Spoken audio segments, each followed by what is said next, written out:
السلام عليكم بنات، كي دايرين؟ لاباس عليكم؟ كنتمنى تكونوا بخير وعلى خير وانتم كتشوفوا هذا الفيديو. مرحبا بكم معايا اليوم في فيديو جديد. كنقولوا الحد، كنقولوا فطور مجموعين مول الدار جالس، نديروا شي فطير هكا يكون متيول. انا غنبداه معك اختي بواحد الحريشه، راه ما يمكنش هاد الحرشه البنات شحال كتجي هشيشه وبنينه بلا قياس. والكيكه اللي غادي تشوفوا حتى هي غادي نحطها في الفطور، راني حطيتها لكم في فيديو قبل من هذا، شاركت معكم روتين مسائي بامتياز. الا ما شفتوش انا غنخلي لكم الرابط ديال الفيديو باش تدخلوا تشوفوه. هنا بحال اللي شفتي معايا بالنسبه للحرشه راه ساهله، ما كندير فيها لا بيض لا حليب لا حتى حاجه، كنجمع كلشي غير بالماء ديال الروبيني. المهم بحال اللي شفتي معايا انا عندي المقله الثقيله، عندي صغيره ما عنديش الكبيره ديال الكيلو. هنا درت 4 الكيسان ديال السميده، بحال اللي شفتي تكون سميده رقيقه، تكون من الاحسن تكون نوعيه زوينه. درت طريف هكذا ديال الزبده تكون نوعيه جيده باش تجيكم الحرشه بنينه، وواحد ربيع كاس ديال الزيت، رشه ديال الملحه، معلقه صغيره ديال السكر سنيده، ورشيش هكذا غير بين صبيعاتكم ديال الخميره ديال الخبز صافي، وكيس ديال الخميرات الحلوه. المهم كنبسبس كلشي وكنجمع بالماء غير من الروبيني. انا احتاجيت 2 كيسان ديال الماء كتضيفوه على حسب تشوفوا نتوما القوام. انا شاركت معكم الخليط كيفاش خصو يكون، يعني ما تكونش جاريه بزاف وما تبقاش لكم قاصحه، واصلا هي راه كتجمع. شفتوا مني قديتها في البانيو اللي خلطت فيه راه تجمعات صافي. هنا بحال اللي شفتوا راني خليت شويه ديال السميده ملي بسبستها، خليت واحد شويه في الطبسيل، رشيته هكذا في المقله بحال اللي شفتوا مزيان باش ما تلصقش ليا الحرشه صافي. وكنحط الحريشه ديالي وكنبسطها وكندير هكذا من الفوق عاوتاني السميده اللي خليت من الخليط الاول وصافي، وكندوز هكذا الوجه كامل وكندير لها واحد التقيبه باش هكذا ما تنفخش وصافي. وكنخليو عليها وكندير العافيه تكون منقوصه شويه ماشي بزاف، المهم بين وبين، وخليوها حتى طيب تحسوا بها طابت وقلبوها. شوفوا تبارك الله ما شاء الله، ملي قلبتها راه جات واعره بزاف بزاف صافي. وكنعطيوها نفس الوقت ديال الطياب على جويه بجوجهم وصافي البنات. وهنا شوفوا معايا الكيكه اللي قلت لكم راه جات خطيره واعره. شتي الناس اللي كيحماقوا على الشكلاط، هاد الكيكه ليكم عرفتوا بشكل طا وفيها الطريفات ديال الشكلاط وفيها الشكلاط واعره ضروري خصكم تجربوها والله زوينه. الناس اللي متابعيني في انستغرام راني حطيت لهم اللين ديال الفيديو اللي هضرت لكم دابا عليه، انا غنخلي لكم الرابط ديالو في صندوق الوصف، وغنخلي لكم حتى الانستغرام ديالي حتى هو في صندوق الوصف، راني كنكون فيه اجور. وهنا اختي حطينا فطيره اللهم لك الحمد، فطرنا الحمد لله. وهنا جيت اختي باش نجمع الدويره.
وهنا اختي بحال اللي شتي معايا راني ما كنخبي عليك حتى حاجه اللي درتها راني كنشاركها معاك، وإلا بغيتي تكوني قريبه مني اكثر دخلي عندي اختي الانستغرام غنخليه لك في صندوق الوصف.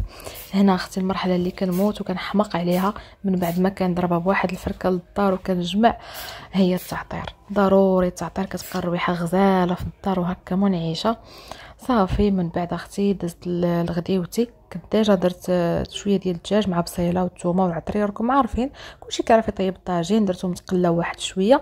وهنا جيت باش ندير خضيره، درت الخضره كامله اللي كانت عندي درتها مع الوليدات، كنبغي ننوع عليهم، كنبغي ندير لهم خضره زعما كثيره ما بقوش حاطين على بطاطا.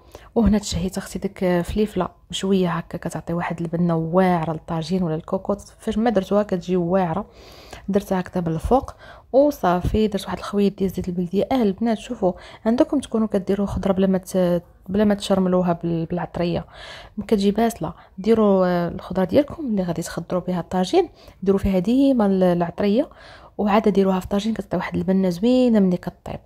وصافي اختي هنا بحال اللي شتي معايا سديت على الطويجين ديالي ودازت اختي نضربوا بواحد الفركه ديال القلب. شوفي كافئي راسك وجازي راسك ملي تشوفي راسك خدمتي وشقيتي. نعطيها وقيت لراسي نمشي اختي نضربوا بواحد الفركه، ولا نمشي ندير واحد الماسك من داكشي الرفيع ونجلس نتصنت العظيماتي، ولا ندير غير قهيوه ونجلس نتصنت العظيماتي ونتنشوى عليه. ما تبقيش تسني شي حد يجي يساعدك ولا يجي يفرحك، لا فرحي راسك براسك. جالس اختي في دويرتك معززه مكرمه، اللهم لك الحمد على ديك النعمه. عندك وليداتك قادي لهم مسائلهم، ولكن ما تنسيش راسك، ما تنسيش راسك اختي. انا راه كانت عندي فكره غلطه في الصراحه، ولكن اللهم لك الحمد قدرت نغيرها وما كرهتش البنوتات اللي بحالي كان عندهم فكره غلطه بحال اللي كانت عندي يصلحوها وشويه شويه يعتنيوا بنفسهم، شويه بصحتهم بمظهرهم. وصافي اختي هادشي اللي كاين هنا. بحال اللي شتي راني كنشارك معك الخطوات اللي درت في الحمام. داك الكوماج، شوفي الا كنتي كتفرجي فيا وما عمرك ما جربتي هذا الكوماج هذا، راه ضروري خصك تجربي هذا الكوماج، حيت لا جربتيه ما تقدريش تستغني عليه. جات عندي اختي والله العظيم دارته مسكينه، عطيتو لها قلت لها كي جربي، دارته راه حمقت عليه. وصافي اختي هادشي اللي كاين. درت الكوماج بحال اللي شاركت معكم. وهذاك الماسك ما يمكنش، داك الماسك ديال مينيسو دايرين 3 يمكن ب 30 درهم، واعرين صراحه وبخي زوين. انا قلت هاي نجربهم صدقوا زوينين. كاين ديال الالوي فيرا، ديال الورد، ديال الخيار، المهم هما راه كيتقاداو دغيا حنت فيهم ثمن زوين صراحه. وصافي ونشفت شعيراتي ضروري ونديروا شويه ديال السر البلوش. صافي هادشي اللي كاين. وهنا دهنت معكم رجيلاتي من بعد ما ضربت عليهم بواحد الفركه يا اختي في الحمام. هنا راه واكلين الدق كنت دايره ليهم بيرمانو، عمري باقا نديرو صراحه كيهلك الضفار. واكلين الدق بردتهم بحال اللي شفتوا وحيدت الضفيرات حاشاكم. هذاك الكريم اختي راني ديما كنقول لك راه زوين، غير خوديه. الا عندك شي حد في الاسبان غير طلبيه يجيبوا لك، راه ما غاليش، رخيص كاع ما غالي، وكيرطب الرجيلات وكيحيد منهم حتى دوك التشققات اللي كيكونوا في القديمات، راه حتى هما كيحيدهم. غير داوموه. وانا عارفك ما سخيتيش بالفيديو بحال اللي ما سخيتش به حتى انا. هنا اختي كنكون وصلنا لنهايه الفيديو. كنتمنى الروتين اللي شاركت معك اليوم يعجبك ويحفزك. وانا مزاوقه يا اختي لما ديري داك الكوماج غير جربيها اختي، وخلي لي في لي كومونتير واش عندي الحق نبقى انسيستي عليك ولا ما عنديش. المهم اختي هنا راني كنكون وصلت لنهايه الفيديو. كنتمنى الفيديو ديال اليوم يكون عجبك وتكوني دوزتي معايا وقيته زوينه. نتلاقاو ان شاء الله فيديو جديد. السلام عليكم.